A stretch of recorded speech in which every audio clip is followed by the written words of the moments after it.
Check 1, 2, 3, 4. Check 1, 2, 3, 4. So it should work. But you're getting it off of here, so that's probably going out 3 and 4.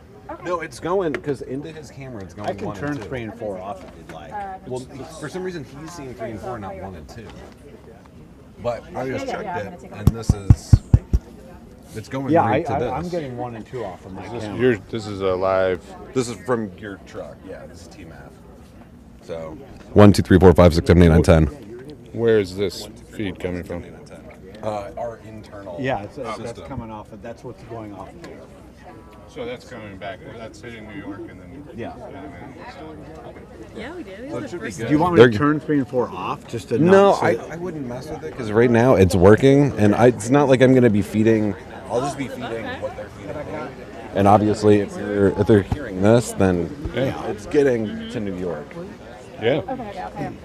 So I don't think we should have any problems with it. I'm good with it.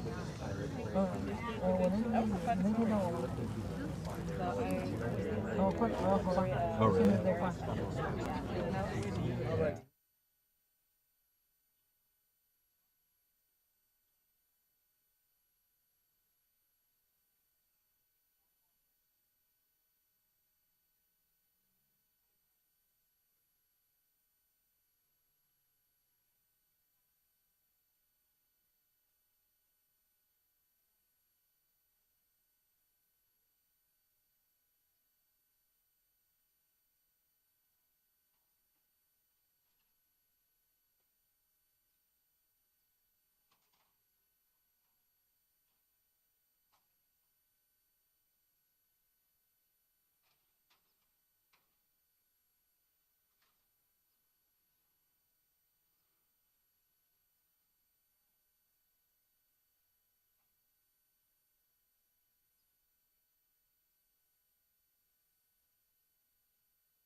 Is it?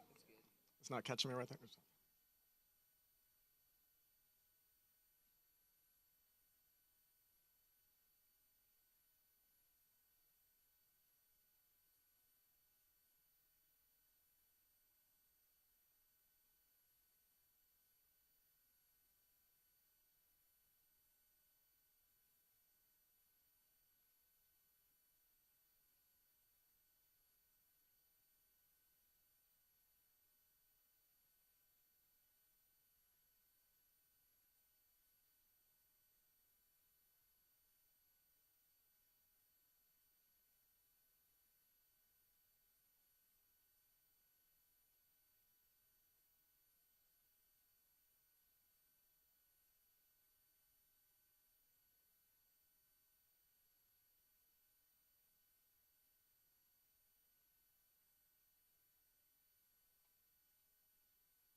Trump water. There's no Trump coffee. It'll go shrine. Yeah, there you go. I think I've got time. I got 15 minutes. If he shows up, just hit record on my phone.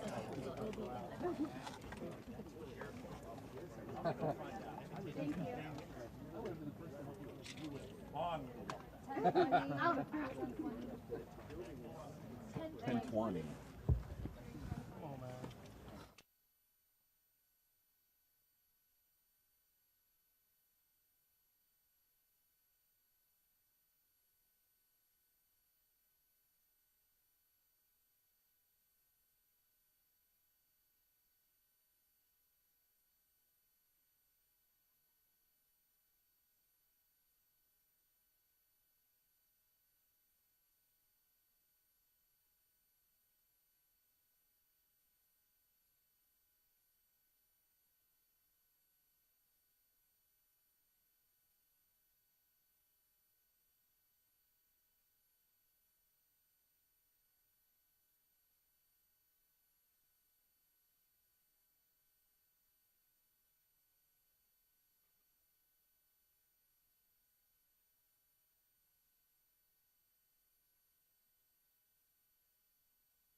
Yeah, go ahead and go up, guys.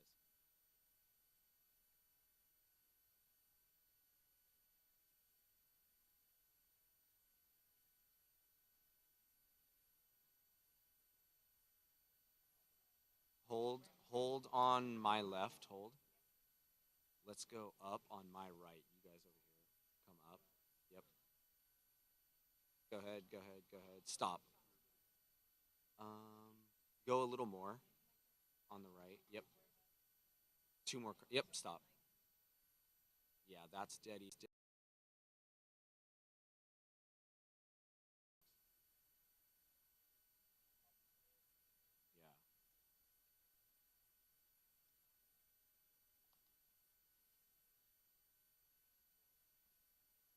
Looks like a good height.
Looks a lot better.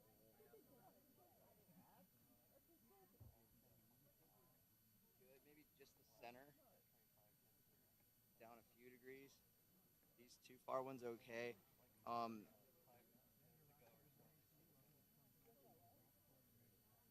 yep. Yeah. I'm definitely a lot shorter than him too, so keep that in mind. And then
Well, thank you.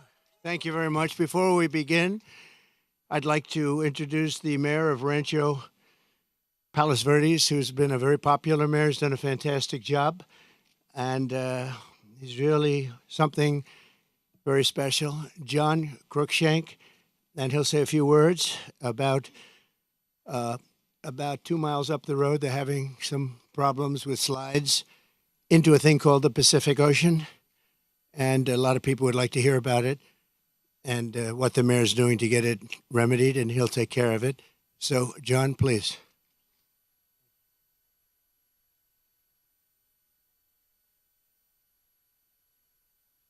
Well, I was only expecting to come speak with the president today, and he's gracious enough to invite me to speak to you all, which is an important moment for the city of Rancho Palos Verdes. In 2002, the Trump Golf Course opened up here, and they've been a great. As the president mentioned, our city has been having a lot of issues with a landslide that's less than a mile from here. We have about 600 homes, several thousand residents that have been affected. They've lost power, gas, and it's been moving at an unprecedented rate for the last couple of years because of the rain. We believe we can solve the problem, but we really need the assistance of the state of California and the federal government. We have solutions out there for that, but the problem is bigger than the city of Rancho Palos Verdes, and so it's important that we get the attention and the help of the people of California and of the federal government. So I'm here to thank the president of having me here today. Obviously, I'm a tiny bit nervous. This is a very big deal. Oh, thank you. So anyhow, we very much appreciate you all being here, and of course, I know you're here for the president, but covering what's going on in our city is really important, and it's meant a lot to our community of 42,000 people, so thank you so much. If you look over there, if you look at those magnificent cliffs having some slide problems, which could be handled with the help of the government, and I guess the governor's not doing much because he doesn't do too much. But you have a lot of people living over there, and I think John would like to see the help of the state government and the federal government, and so far they're missing in action. Okay? Thank you very much, John. Appreciate it. This is Trump National Los Angeles, and it's been a tremendous success for a long time. I guess Lily would be 18 or 19 years, I think, right? And I built it, and I have a little bit of a motto, but we never have to advertise because it's always loaded up with golfers, very good golfers. It's a world championship course. It fronts on the Pacific Ocean, as you can see. It actually fronts, very few courses front on the Pacific Ocean. There's Pebble Beach and there's some others, but I always say I have the ocean, Pebble Beach has the bay. The ocean's better than the bay. And this course is one of the best courses anywhere in the world, and it's done really well, and we've had a lot of fun with it, so it's been great. It's a major property, as you can imagine. We do also lots of weddings and lots of events, and in the ballroom right behind you. And people get married literally on a nightly basis looking over the Pacific Ocean. So we have something that's very special. We're proud of it. Well, thank you all for being here. Before we begin, I want to express my support for all of the families affected by the landslides in Rancho Palos Verdes. The slides are something can be taken care of. This area is very solid.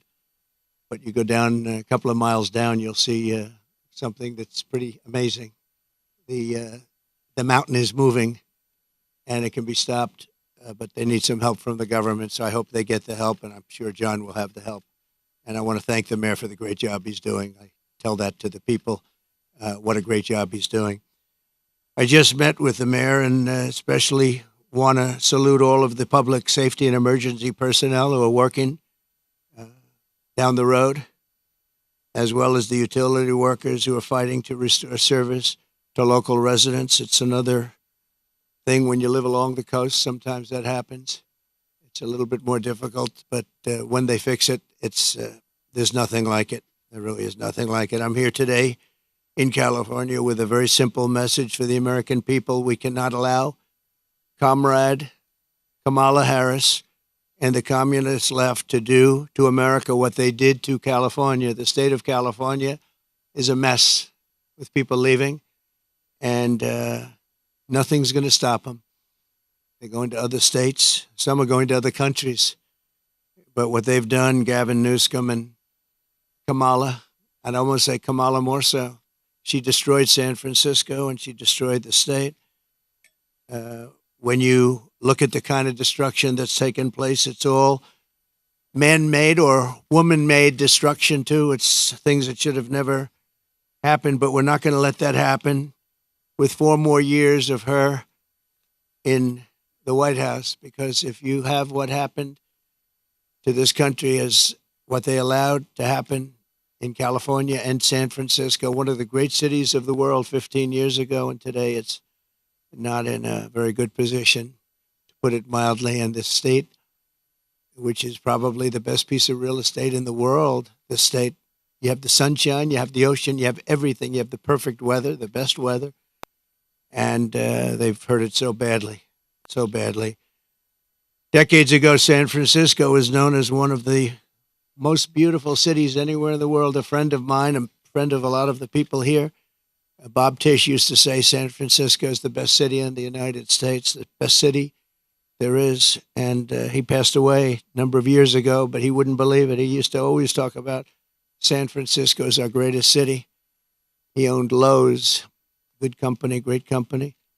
And he would say it constantly, and now you see what's happened. And it can be brought back, just like our country can be brought back, because we're a nation in decline. The decline of this whole state is one of the sad chapters in what's gone on with the radical left lunatics that we have to put up with. As the San Francisco district attorney, Kamala was the godmother of sanctuary cities.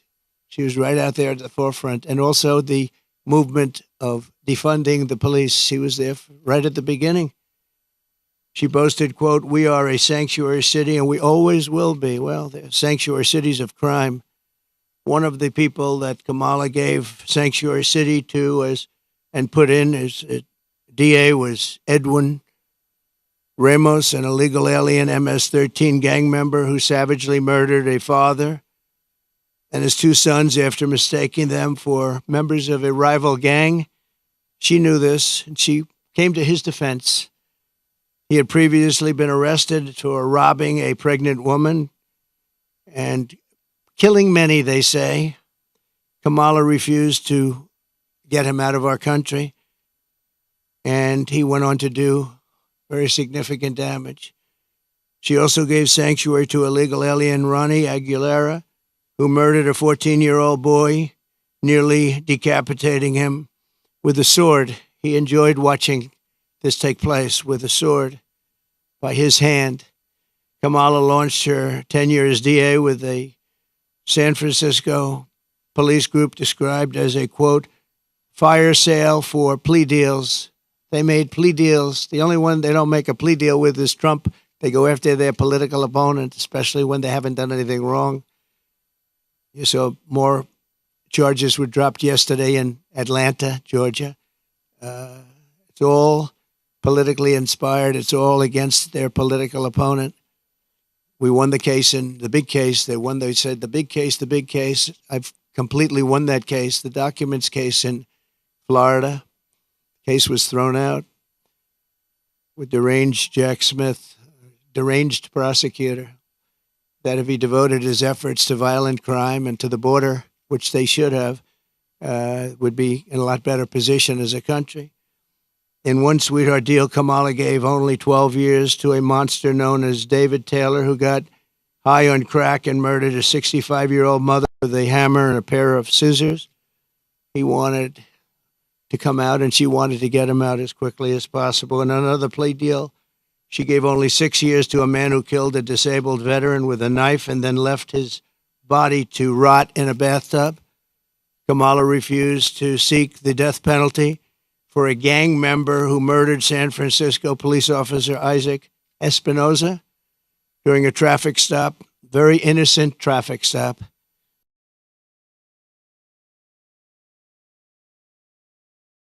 To explain her decision. Why would you do this? Why would you give such leniency to somebody that just killed his officer's son? A major, the San Francisco Police Officers Association has refused her single race since she became district attorney. The police don't endorse her. She's got virtually no endorsements now, but I have almost every police group in the United States. We just got the endorsement of almost 400,000 police. You saw that. And just police group in the country. The endorsement just about every single police group in the United States. And unadulterated, they are so happy to endorse. After Kamala Harris and Gavin Newsom took charge of San Francisco, homelessness increased by over 200%. While Comrade Kamala Harris was Attorney General of this state, murders rose significantly. Car thefts went through the roof.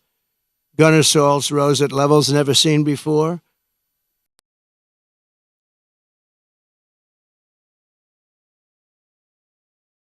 Attorney General, she defined child sex trafficking, assault with a deadly weapon, and rape of an unconscious person as nonviolent crimes. She put them in a new category as nonviolent.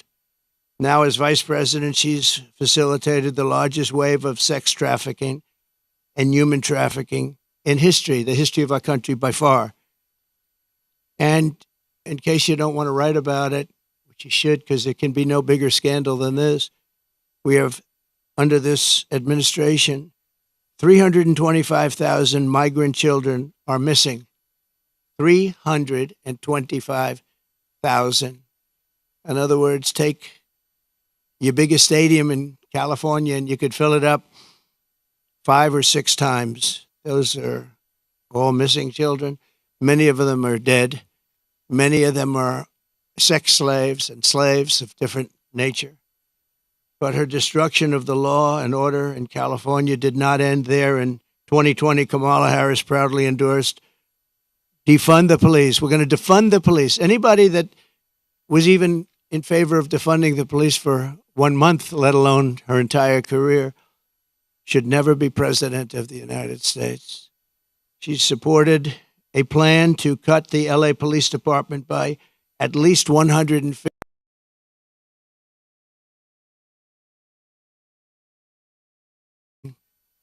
Very significant heights. Today, it's at the highest level it's ever been. Harris also endorsed the Marxist, Soros-backed prosecutor, George Gascon, to be district attorney of Los Angeles. And with Kamala's support, Gascon has unleashed hell upon the residents of Los Angeles, absolute hell. Kamala supported Gascon's decision to stop prosecuting criminals for trespassing, disturbing the peace, making criminal threats, loitering to commit prostitution, and resisting arrest. And these are some of the best areas in your state. They were left alone. They were protected by him, actually protected by him. They've been trying to get him out for a long time, but she helped. And this is where she's coming from as president. This is where she's coming from. This is why all of her policies changed. She was anti-fracking. She was anti-everything. And all of a sudden, she changed. Even the first question she was given at the debate gave one of the dumbest answers. They were asking about pricing and would you be better off today or 4 years ago? Prices have gone up at numbers that nobody's ever seen before. And just the concept of being better off, she didn't give the answer. She talked about when she grew up, nobody knew what the hell she was talking about. And based on the polls, it didn't work because Rasmussen, as you probably saw, just came out and they just lifted me up by 6 points for president, which is one of the biggest increases they've ever had in one little short period of time of a couple of days, up 6 points. And I thought the debate was great. I thought I did very well, but I was fighting three people. I was fighting the crazy left radical lunatics at ABC, I think considered the worst, by me, considered the worst broadcaster out there. George Slobodanopoulos, that whole group, they're bad. And I lost a lot of respect for David Muir. He came at me with things, and we'll go over it in a second, but I was right about the crime stats going way up. The fact is the FBI didn't report them, and we're able to keep the stats essentially flat. But the new numbers came in. I guess somebody in government likes me because the new numbers were just released, and you'll see the kind of numbers that we're talking about went not only up, but up at record levels like nobody's seen before when everything was included. And thanks to Kamala, since 2020, crime and drug overdose deaths here have skyrocketed by 40, 50, and 60%, and murder has reached an all-time high.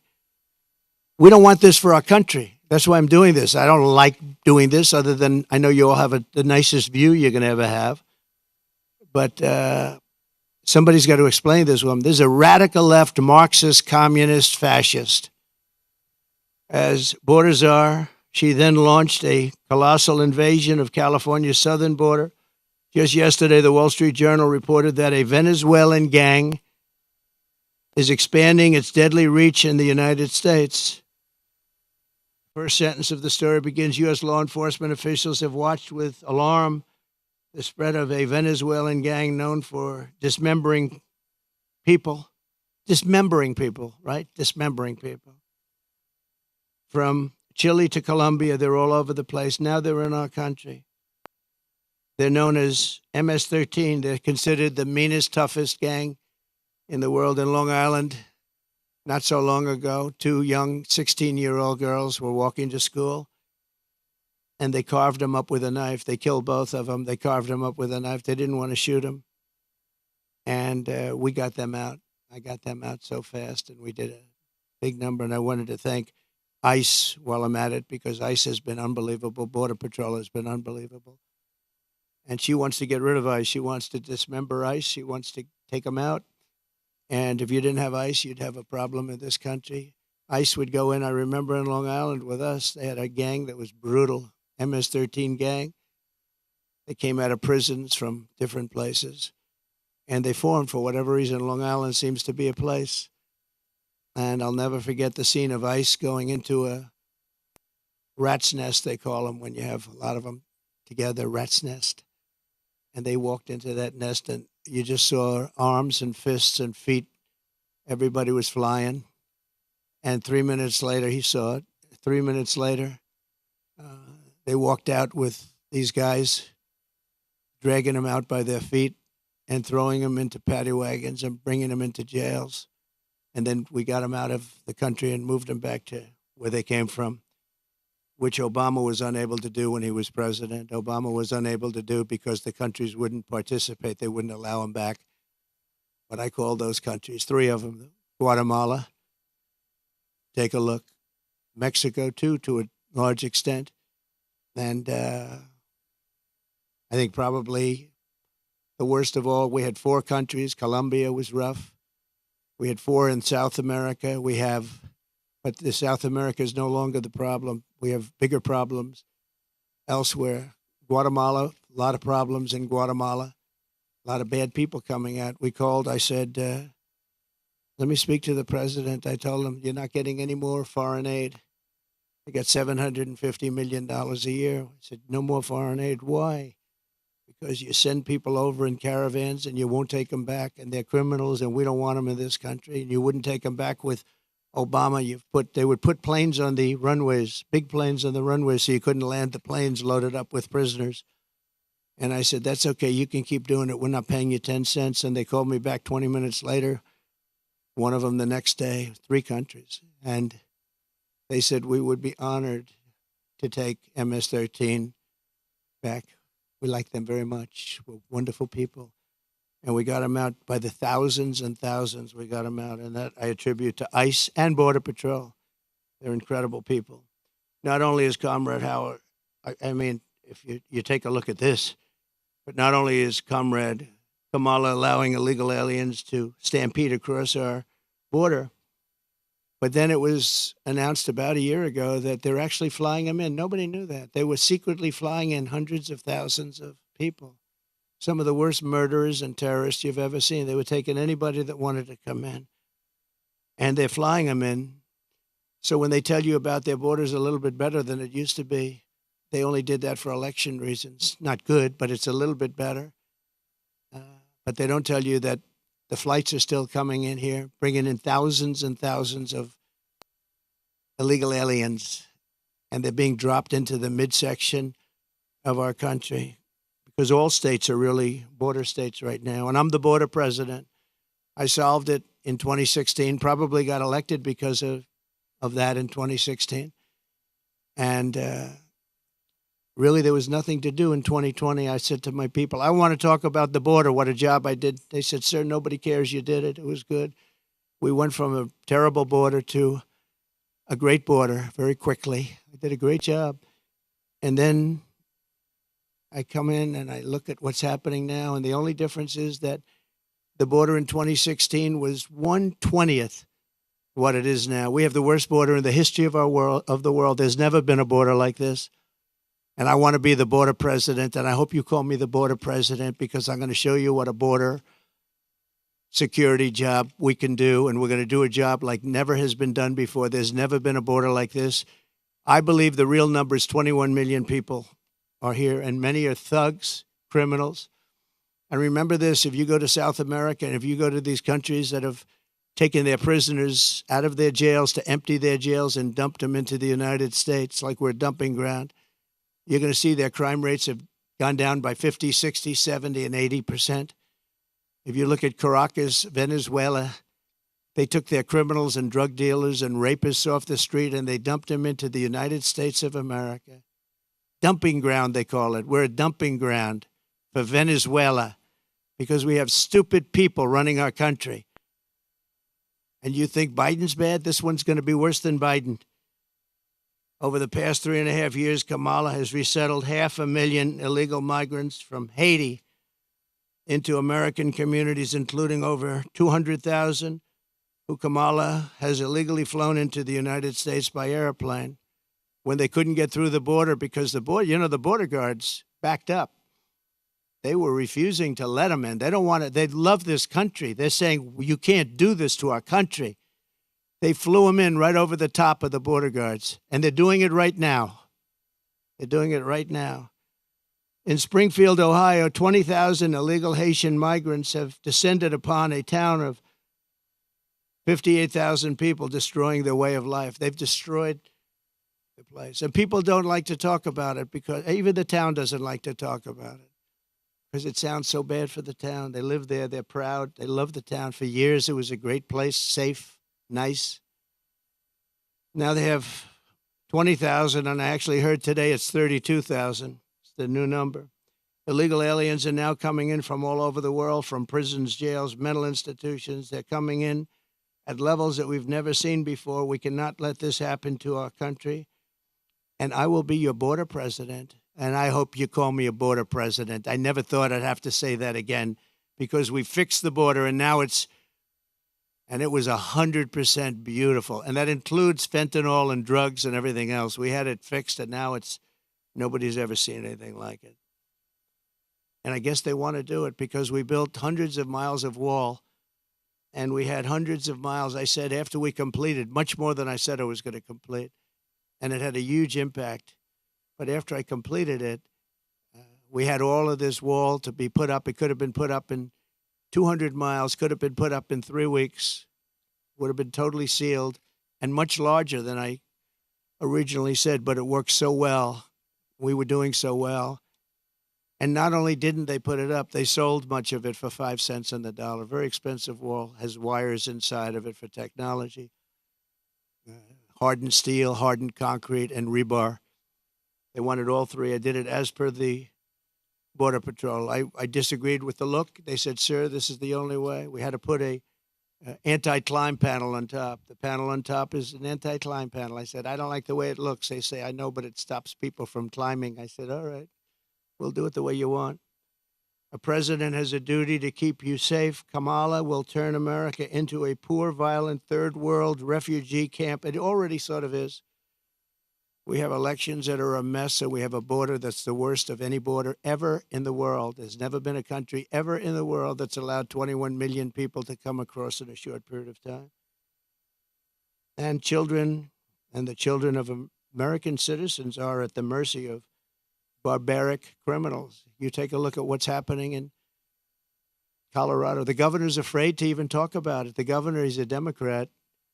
Colorado, I hope you're going to vote for Trump because you're being stampeded by your own politicians. The governor can't talk about it because he can't go against the policies of these lunatics that want all these people to come into our country without knowing who they are. We don't even know where they come from. As of last week, I was told by Tom Homan, we had 168 countries represented over the last 12 months. In other words, people came in illegally from 168 different countries. Most people don't know there's that many countries. There's more than that in the world. We'll know them all pretty soon, I'm sure. In breaking news yesterday, the premier statistical agency at the Justice Department, you remember where David Muir tried to correct me when I said that crime is rampant like never before. He said, oh, no. He said, crime is going down. I said, where are you coming from? And, you know, you wouldn't have to need a Bureau of Justice statistics to know that crime is worse than it's ever been. And I guess they probably watched the debate and they heard this foolish man, this foolish fool make that statement to me that, no, crime is coming down. The FBI said it was coming down. The FBI defrauded everybody because what they did is they used statistics not including some of the worst areas and some of the worst cities. So the real numbers are from the Bureau of Justice Statistics, and they just released it. So I think they probably like me because they wanted to defend me from people that are not smart, from a guy who has good hair but not as good as it was 5 years ago, to be honest. And they just released brand new numbers just out last night, late, showing that since 2020, so this guy, David Muir, was correcting me, the FBI. Now, the FBI defrauded, just like they defrauded on the jobs, 118,000 jobs that didn't exist. The FBI, in this case, defrauded. So violent crime, just out, nationwide is up 40%. Rape is up 42%. Car theft is up 42%. Aggravated assaults are up 55%. And violent attacks on strangers are up much more than 61%. So those are your numbers. See, those are the numbers. Now, I think he corrected me 11 times. Of the 11 times, I don't think he had the right to correct me at all. Didn't correct her once. Like on Project 2025, I have no idea about, it had nothing to do with me. He didn't correct her. He knew that. Charlottesville, nothing was done wrong. All you had to do is read my statement one more sentence, and you would have seen that. Sean Hannity, Laura Ingraham, Jesse, all of them, Greg Gutfeld, they all took that and they corrected it many times, but they keep coming with the same lies. I'm going to save Social Security, and I'm going to make it good, and we're not going to raise the age, just as I did for 4 years when many Democrats wanted me to do something about it. And she'll go around saying, oh, Trump is going to do bad things to Social Security. No, she's going to do, because she's putting these illegal immigrants onto Social Security, onto Medicare, and she's going to destroy those programs, and the people are going to have to pay. But I'm going to save them. But David Muir said exactly, I quote, President Trump, as you know, this is after I made the statement that crime is at record numbers. President Trump, as you know, the FBI says overall violent crime is coming down in this country. Now, anybody that says it's coming down, when you look at all of the migrant crime and all of the other crime, and this doesn't even include most of the migrant crime. So it's up 55, 65, 75, and 85. In one category is up 89%. And these numbers have just been released by the government. I appreciate the person that released them. I think he came to my defense, actually. But the people understand it. In fact, he was wrong. The FBI totally fudged the numbers. And I really believe it's actually a fraud what the FBI did. It's a fraud. And it was a fraud when the administration, I call it the Kamala, because I don't even know who our president is anymore. Where is this guy? They took it away. This was an overthrow of the president of the United States. This was a coup. You got 14, think of it. You got 14 million votes. You got no votes. She was the first one that lost, and now I'm running against her. They went in. I was 19 points up in the poll. I saw their poll. They went up after the debate with Biden. I have debates with everybody. But the first debate, we had two debates. We didn't have one. First, I had Biden, and he was 19 to 21 down. And they went, that's when they went, and they said, you can't win. You're going to get out. And he said, no, I'm not. I'm not going to get out, which was his right to say. They said, well, if you don't get out, we're going to execute the 25th Amendment. And he said, like I said, I'm going to get out. And he hates her beyond I think he hates her probably almost as much as he hates me. I think he still hates me a little bit more. But he hates her. He hates her. He hates what she did. And, when they talk about democracy, well, that's not democracy. He had 14 million votes. She had none. And she was the first one out of the 22 people or so that ran as a Democrat. She never made it to Iowa, first state. She never made it to Iowa. She was the first one out, and now she's running. So you tell me how that works. They wanted to be politically correct, that's all. But we're not going to let her destroy our country. In fact, the David Muir character, he's lost so much respect. Everyone's talking about him. He's a joke. And ABC News is a joke, too. But most of the fake news is pretty much of a joke. He said that the FBI, and he didn't know this, I guess, at the time. He probably did. But the numbers and the cities that weren't included in those numbers were Chicago, Los Angeles, San Francisco, Oakland, New Orleans, and many others of similar crime numbers. In other words, so they didn't include the worst crime numbers in the country. Look at those numbers. Chicago's not included. Los Angeles not included. So they could say the numbers are flat, but they didn't include the big boys. And that's a fraud on the public. And as I said, it was a fraud also, just like with so it's 818,000 jobs that they said existed that didn't exist. And they thought they could hold the number off until after the election, anytime after November 5th, but that didn't work out because they had a whistleblower that released the numbers. And then you have Kamala's claim that she worked at McDonald's.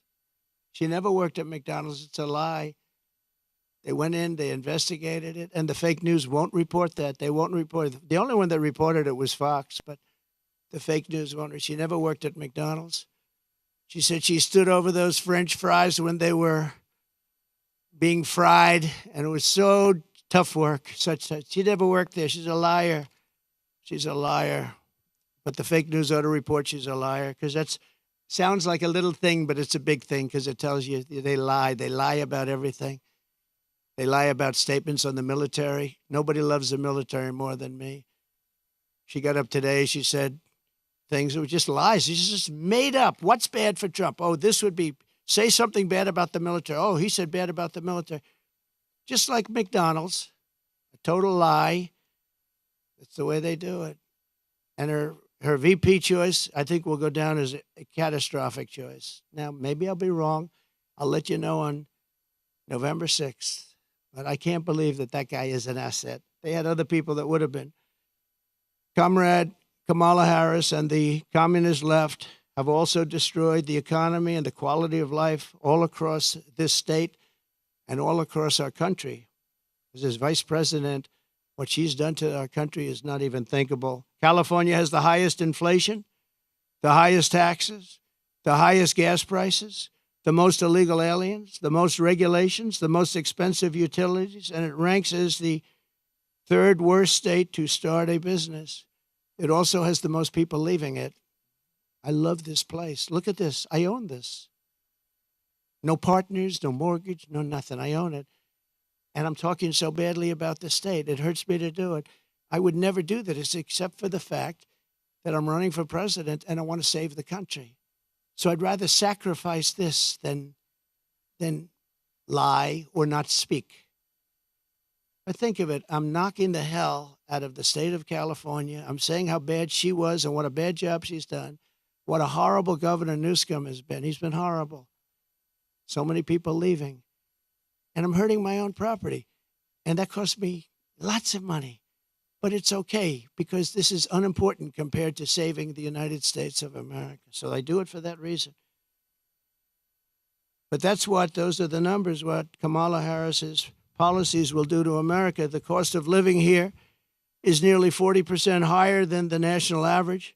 And the cost of housing is 97% higher. And the national average is through the roof. And it all took place in the last 3.5 years because I had no inflation, essentially no inflation. And it stayed that way for 2 years. So it wasn't like, oh, gee, it was ready to pop. No, we had it done. We had it down to a science. We had no inflation, 1.4%, which is perfect. That's better than no. That's a perfect number. If you go to the economist, they said, because you want a little bit, but you don't want much. It's a perfect number. It was perfect. The country was perfect. We were drilling. We were taking it out. Now we're buying our oil from Venezuela. It's not even believed. It's interesting. They give him billions of dollars now, Maduro, the dictator. I call him the owner of Venezuela. They give him billions and billions of dollars, but then they foreclose on his plane. They take away an old junky plane. It's not a good plane. They take away an old junky plane. And I said, well, it's okay. He'll buy a much better one. We give him, think of it, a country takes away his airplane, but pays him billions of dollars for their oil, which is the worst oil on the planet. It's tar. And it has to be refined. There's only one plant in the entire world that can refine that junk. And you know where it's located? In Houston, Texas, for the environmentalists. So Houston, Texas is refining tar, and that stuff is going up into the air. But it's the only place in the whole world that can refine that very bad stuff.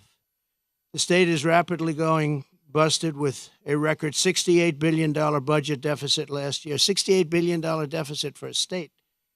And the government is so incompetent that it costs $1.7 million to install a single public toilet in San Francisco. They built a toilet for $1.7 million. And it's not even nice. I saw pictures of it. I built this whole thing for less than that. Unsurprisingly, more Americans are now leaving California than any other state in the union, and over 500 companies have left since 2020. It hurts me to say it. Look, I have this unbelievably valuable asset, and here I am knocking the hell. I'm sitting here thinking, and I know this, I've known it for every time I speak badly of New York. We have a very bad attorney general there. She's a political hack who got elected saying, I will get Trump, I will get Trump, I will get him, Letitia James. And they had a phony case where they value a house that's worth $1 billion to $1.5 billion at $18 million. The judge was corrupt. And she's corrupt, very corrupt person. It's a political hack. And then we have the other cases that they're all headed up by the White House. They sent their people in, one person in particular, but they sent their people in to head up the cases in the state. They sent their people in from the DOJ in Washington, highest officials, to go to Letitia James, work there, get that started, and then go to the DA in Manhattan. But I think the appellate courts are going to see what's happening. I really do. I believe in that. But it's hurting New York because businesses are moving out of New York because of it. They used a consumer fraud statute, which has never been used before for this, to get me in New York. And I had no jury. You can't have a jury. You're not entitled to a jury. Nobody's ever seen anything like it. But I'm sure, I feel sure that the appellate courts will come in and defend, because otherwise our country is finished. A thing like that can happen. And no company wants to move into New York because of it. Very, very bad for New York. In the face of this crisis, the Kamala Harris Democrats in Sacramento, they're in Sacramento and all over the place, just passed a bill that I think the governor's rejecting. I hope he rejects, but I think he was given a lot of pressure. $150,000 home loans for only illegal aliens.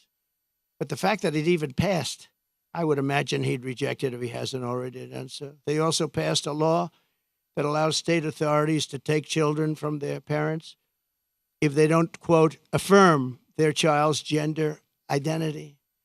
When Kamala Harris said the values that she has have never changed, I really think that was probably the only true statement that she made. They've stayed true, and you look at what they are. They're the same as what they were 5 years ago, 10 years ago. They want to confiscate your guns. They want to take your guns away. They're going to take your guns away if I'm not elected. Anybody that owns a gun, if you vote for them, you're crazy. Any Jewish person that votes for Kamala is crazy. She wouldn't go to see the Prime Minister of Israel in Congress. Think of that, because she had a sorority party, which she considered to be more important. It's a big deal when a Prime Minister comes to Congress and speaks, and she doesn't want to go because she's at a sorority party. But that wasn't really the reason. The real reason is that she hates Israel. And I say that Israel will not exist in 2 years from now if she's elected president. And she'll be very happy if that happened. Israel will not mark me down. You know, they have a hat, and I didn't put it. They say, you know, Trump was right about everything. I've been right about everything. So I end on that, and I just want to say that I'm going to hopefully be elected. Polls have gone way up since the debate. I'm going to be reelected and come in for a second time. We did, as I said, much better the second time than we did the first, but some bad things happened. But we're doing it now, and more importantly, I'm looking to the future. We're going to make our country bigger, better, greater than ever before. We're going to turn it around. We're going to get rid of the criminals that have been allowed to come into our country and prey upon our citizens, their children. We're going to get them out. And it's an honor that you're here. If you'd like to take some questions. Two questions. On the debate, first of all, I know you've said that you will not do another debate. Some of your own Republican allies have come out and said that you missed the mark. That you missed No, excuse me. Most of my Republican allies had said I was great in the debate. You're just like, you know, a lot of other people at Fox. Well, why don't you say most 94% of the Republicans said I did phenomenally in the debate. Some said that I could have been tougher. I don't know how I could have been tougher when I said he's the worst president and she is the worst vice president in the history of our country. 94% of the Republicans, and the only one that wouldn't, maybe a Mitt Romney or somebody like that. But we've gotten great praise for the debate. And based on the polls, like Rasmussen being up 6 today, the first poll out, based on the polls, obviously, I did well in the debate. Also, based on the debate polls, where I sometimes had, in one case, 92% win. So, you know, look, you come from Fox. You shouldn't play the same game as everybody else. Go ahead. Go ahead. What would you say to your Republican colleagues or your allies who are concerned about your close relationship with Laura Loomer? Well, I don't know what they would say. Laura's been a supporter of mine, just like a lot of people are supporters, and she's been a supporter of mine. She speaks very positively of the campaign. I'm not sure why you asked that question, but Laura is a supporter. I don't control Laura. Laura has to say what she wants. she's a free spirit. Well, I don't know. I mean, look, I can't tell Laura what to do. Laura's a supporter. I have a lot of supporters. So I don't know what exactly you're referring to. That's okay. Yeah, please. I just don't know. Laura's a supporter. I don't know. She is a strong person. She's got strong opinions, and I don't know what she said, but that's not up to me. She's a supporter. Please. Traveling with you on your plane. Okay, a lot of people do. It's a very big plane. With you. She made racist remarks about your opponent. She also espoused conspiracy theories about 9/11. Do you disavow those remarks? Well, I have to see what the remarks are. You're telling me for the first time we're here discussing the destruction of San Francisco and California by a person that's running for president. So I don't even know what you're talking about. I do know that she may have said something based on what you're telling me, but I don't know what she said. But I'll go take a look and I'll put out a statement later on. But I really don't know. Please. President, Springfield, Ohio is experiencing a migrant crisis. Will you Yes. use an event there to show the media what's actually happening, maybe a town hall? Well, we could, and maybe we'll do that. Where are you from? That's good. Very good. They're doing a very good job. Yeah, that's very good. No, I will, maybe Springfield, maybe Aurora, maybe both. We'll go there. I can say this, we will do large deportations from Springfield, Ohio. Large deportations. We're going to get these people out. We're bringing them back to Venezuela. You know, he told Biden he's not accepting anybody back. They moved all their criminals, not all of them, but the rest are moving in now. They emptied their jails in Venezuela, emptied their criminals, emptied the nests. They call them nests of bad people. They're all now in the United States, and they're now taking over cities. It's like an invasion from within. And we're going to have the largest deportation in the history of our country, and we're going to start with Springfield and Aurora. Okay? The mayor of Springfield, Ohio, the police chief, the Republican governor of Ohio have all debunked this story about people eating pets. And now there are bomb threats at schools and kids being evacuated. Why do you still spread this false story? The real threat is what's happening at our border, because you have thousands of people being killed by illegal migrants coming in and also dying. You have women dying as they come up. They're coming up in large groups. We call it a caravan. I think I came up with that name, but it's really what it is. 10,000, 15,000, 20,000 people. And you have large numbers of women being killed in those caravans coming up to this country. And then when they get here, they can go into the country and they end up being sex slaves and everything else. Those are your real problems, not the problem that you're talking about. Yeah, okay. Quick question. So you just said that you'll carry out the largest mass deportation of illegal immigrants. How are you going to have, for example, Governor Gavin Newsom or officials in sanctuary cities comply with that?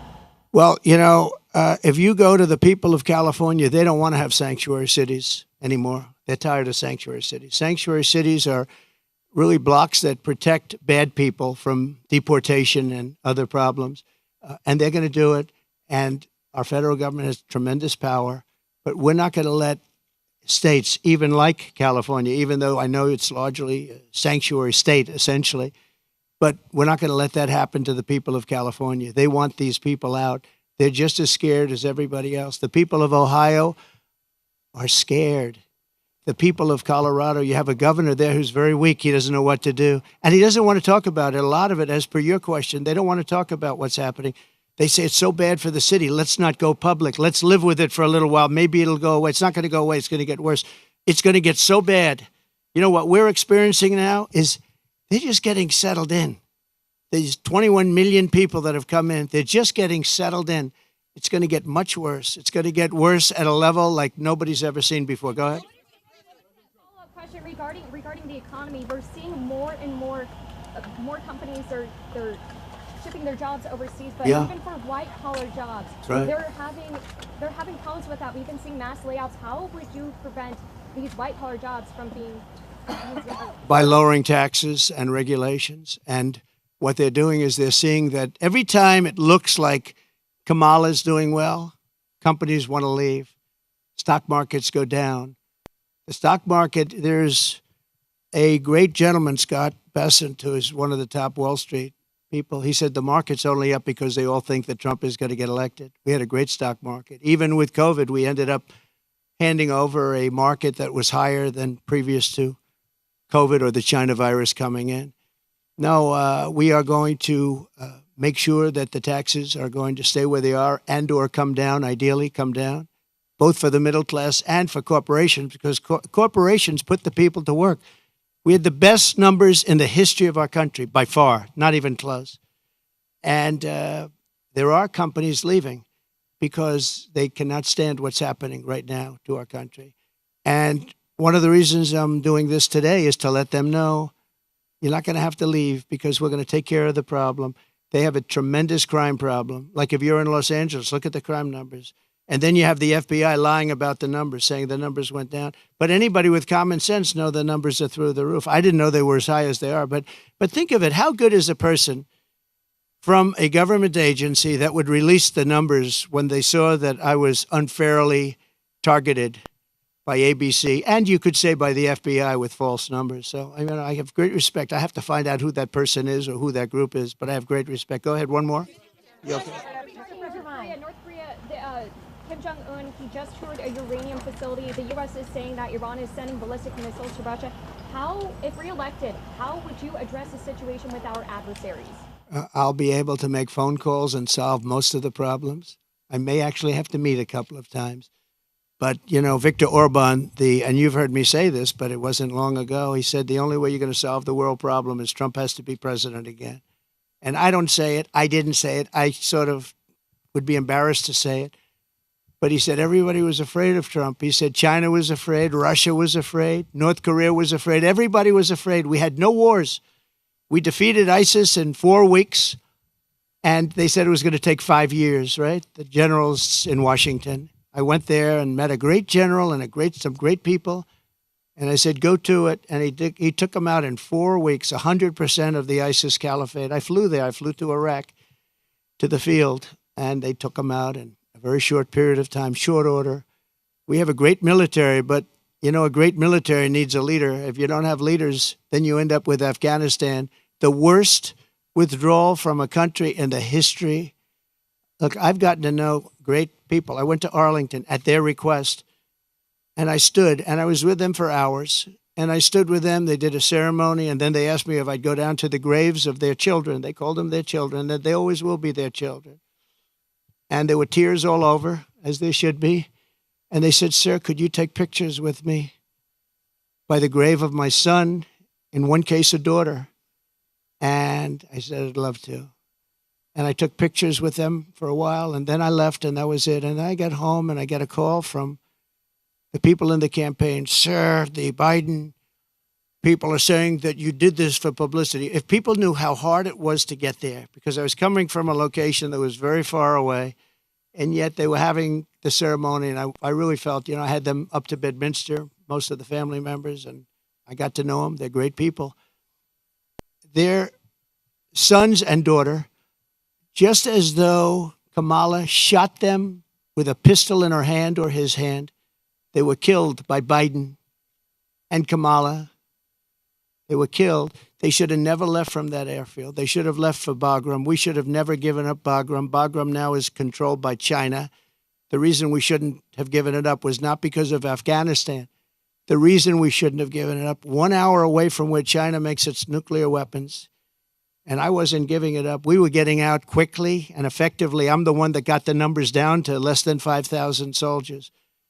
But I would have never left unless they fulfilled their obligations under an agreement. I had a wonderful agreement, but the agreement said you have to do this, this, this. They didn't do 3 of the first 5 things, so therefore they would have done it. Abdul was the leader, and he wouldn't have done it, and he would have never done that to us. And just in finishing up with that, and I appreciate the question, actually, but in finishing up with that, for 18 months, spoke to Abdul over the phone. For 18 months, not one American soldier was shot or killed. Not one American soldier was even shot at. Abdul understood. Don't do it. I said, don't do it, Abdul. Don't do it. And for 18 months, not one soldier was even shot at. And that's the way it's supposed to be, right? And then they had that horrible situation with the 13 dead, leaving billions of dollars of equipment behind. And leaving a lot of Americans behind, a lot of Americans. And you know what else? Leaving a lot of soldiers badly wounded. Nobody ever talks about them, but I do. Let's talk about California. You are claiming that we need to do major changes in this state. If you're president, what's the biggest policy difference for the people of California? And what would the nature of your relationship be with the leaders of California who you're calling scum? How do you get that? Well, I would have a great relationship with them. And what you have to do is start all over again. You cannot have these policies of high taxation. You can't have these policies of politics where you go after your politicians. You have to have an honest voting system because, you know, you don't have an honest voting system. They send out millions and millions of ballots. They go all over the place. Some people get 2, 3, 4, 5. You have a very dishonest system over here. If I ran with an honest vote counter in California, I would win California. But the votes are not counted honestly. It's a very dishonest system that you have in California. And I'd make it business friendly. Right now, it's business unfriendly. Look, Elon Musk is a friend of mine. He endorsed me very powerfully He endorses me every time he speaks. He really wants to see us win because he knows we can do a great job and turn it around. He left California. I said to him, Elon, did anybody ever call you? It's a big company. He moved to Texas. A lot of people moving to Texas. Great state. Excellent governor, an excellent lieutenant governor. Great people. They love entrepreneurs. They love the people that live there. They want to keep their taxes low. Taxes are way too high here. But I said to Elon, so you have a big company and you're moving it to Texas from California. Did anybody call you, like the governor, to try and get you to stay? No. Did anybody see you, write a letter, do anything to try and keep you to stay? You have thousands of jobs. He said, nobody ever called. There'd be so many things you could do. This would be the easiest place to turn around if they knew what to do. Look at it. I mean, look at the weather. We're standing out here on the Pacific Ocean in the most beautiful weather. A lot of states don't have weather like this. They don't have Pacific Oceans. So it's many things you could do, but you start with lowering taxes and making it friendly. But think of it, Elon Musk, a great guy, brilliant guy, big company, lots of jobs, leaving. Nobody even calls him to try and get him to stay. I would have been on him. I would have said, let's have lunch, let's have dinner, and then let's have breakfast the following morning, right? I would have tried to talk him out of it. Yeah, go ahead, please. What value do you feel that Laura Loomer brings to you? And has nobody told you about the conspiracy theories that she is promoting? No, I don't know that much about it. No, I don't. I know she's a big fan of the campaign, but I really don't know. I would say that, well, she brings a spirit to us that a lot of people have. We have very spirited people. And in all fairness to her, she hates seeing what's happened to the country, I guess. I mean, she hates seeing what's happened to the country. So do I. It's very sad. It's very sad when I have to stand out here on my property and say how bad California is. Did you have another one?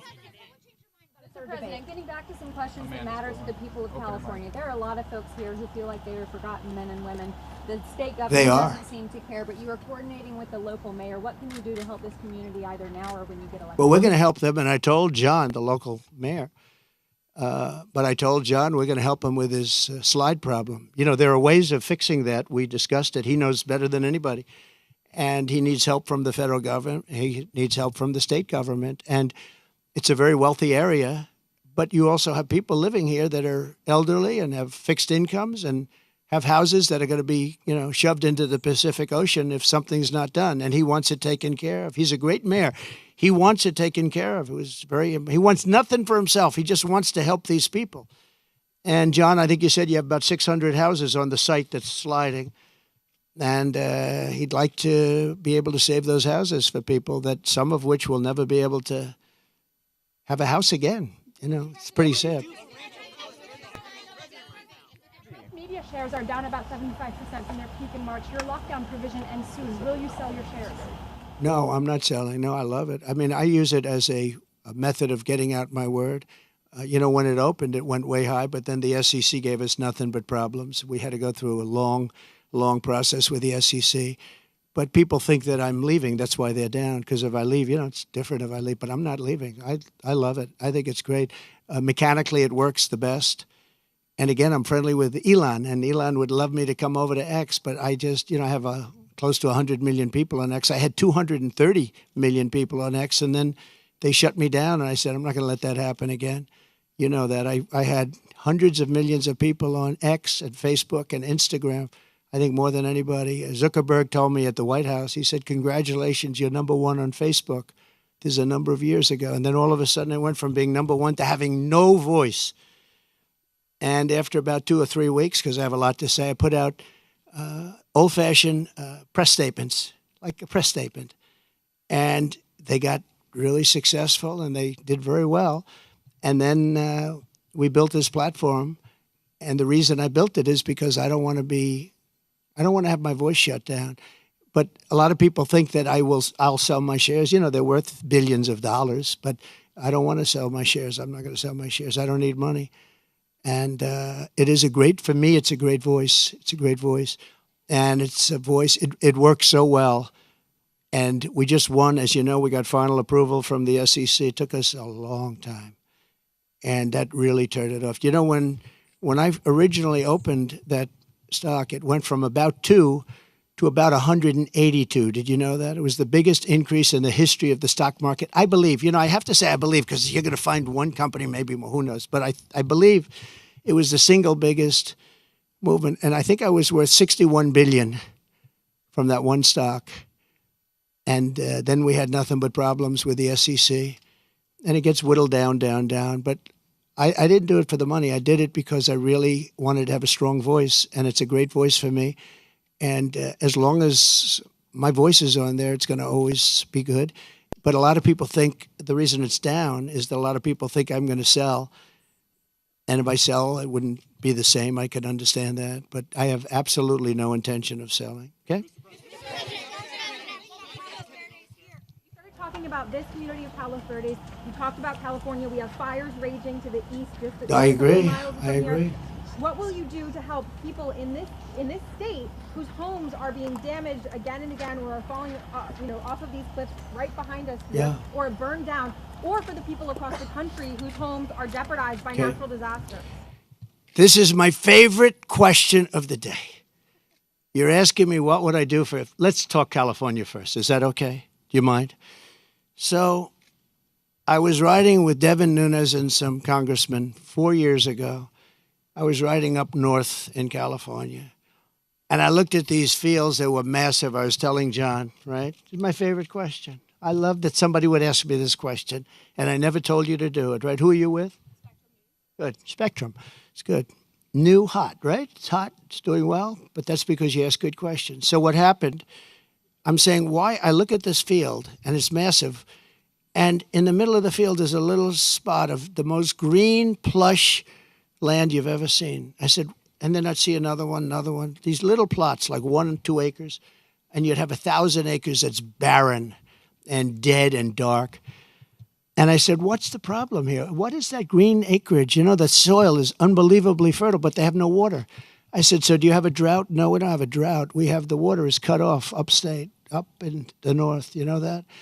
And the water, in order to protect a certain little tiny fish called a smelt, they send millions and millions of gallons of water out to the Pacific Ocean, way up north. Never even gets close to here. And in Los Angeles and Beverly Hills, all these rich areas, they want to give you like 38 gallons of water to use. You buy a house for a lot of money, and then you're allowed to use 38 gallons of water. But you have no water down here. And the reason you have no water, you have the canals. The reason you have no water is because Gavin Newsom didn't want to do it. I had it all done. I had the Department of Commerce at the time. Believe it or not, they're the ones that rule on this particular issue. So you have millions of gallons of water pouring down from the north with the snow caps in Canada and all pouring down. And they have essentially a very large faucet. And you turn the faucet, and it takes 1 day to turn it. It's massive. It's as big as the wall of that building right there behind you. And you turn that, and all of that water goes aimlessly into the Pacific. And if they turned it back, all of that water would come right down here and right into Los Angeles. They wouldn't have to have people not use more than 30 gallons and 32 gallons. They want to do that, they're trying to do that. And you have so much water, and all those fields that are right now barren, the farmers would have all the water they needed. And you could revert water up into the hills where you have all the dead forests, where the forests are so brittle, because no place is like California. I go to Austria. The head of Austria tells me, we have trees that are much more flammable than what you have in California. We never have forest fires because they maintain their forests. And you have all that water that could be used as water, what they call water flow, where where the land would be damp. And you'd stop many of these horrible fires that are costing billions and billions of dollars by the federal government, etc. So one thing I'm going to do for California, vote for me, California. I'm going to give you safety. I'm going to give you a great border. And I'm going to give you more water than almost anybody has. And the farmers up north are going to be able to use 100% of their land, not 1% of their land. And the water is going to come all the way down to Los Angeles. And you're going to have more water than you ever saw. And the smelt is not making it anyway. In fact, they make and grow smelt because it dies all the way up and down the line. And they put stuff that was artificially made. You know that. So you're going to have water in California at a level that you've never seen before. The farmers are going to do great. Those fields are going to be all green instead of 1% green. And maybe even more important, you're not going to have illegal immigrants pouring into your country and killing your family. You're not going to have the problems that you have right now. We're going to lower your taxes. We're going to bring the car industry back because your car industry is gone. We're bringing it back to Detroit at levels that you'll never see again. We'll bring it back to better than it was 30 years ago. But with this group, everything is dead. The automobile industry is dead. The water coming here is dead. And Gavin Newsom is going to sign those papers. And if he doesn't sign those papers, we won't give him money to put out all his fires. And if we don't give him the money to put out his fires, he's got problems. He's a lousy governor. And he treated me very nicely, and I treated him very nicely when I was president. But he's done a lousy job. But there's a case. I said, Gavin, will you sign? It took him like a month and a half or 2 months, and then he decided for political reasons. And then we got hit with COVID, and we had to solve another problem. But you're going to have so much money, Mr. Mayor. You're going to have so much money from economic activity and growth. And you're going to have water like you never thought. Now, in your case, maybe you don't want so much water. But we'll bypass your beautiful area. But we have tremendous amounts, millions of gallons of water that's shoved right into the Pacific Ocean where it doesn't make a dent. And all of that water is going to take care of California. And nobody can make a bigger promise than that. You're not going to have to do desalination plants, which a lot of people want to do. Very expensive to do, but it's better than the alternative of no water. So California, vote for Trump. And you're going to have water, and you're going to have growth, and you're going to have prosperity, and all those people that are leaving are going to really come back. Thank you very much. Thank you. Mr. President, this morning, tens of Steve Garvey. Why not? Why have you not endorsed Will you endorse Steve Garvey? Will you endorse Steve Garvey? Shut down if Johnson can't get the say back. What's your closing argument to the people of California? Thank you, everybody. Will you endorse Steve Garvey against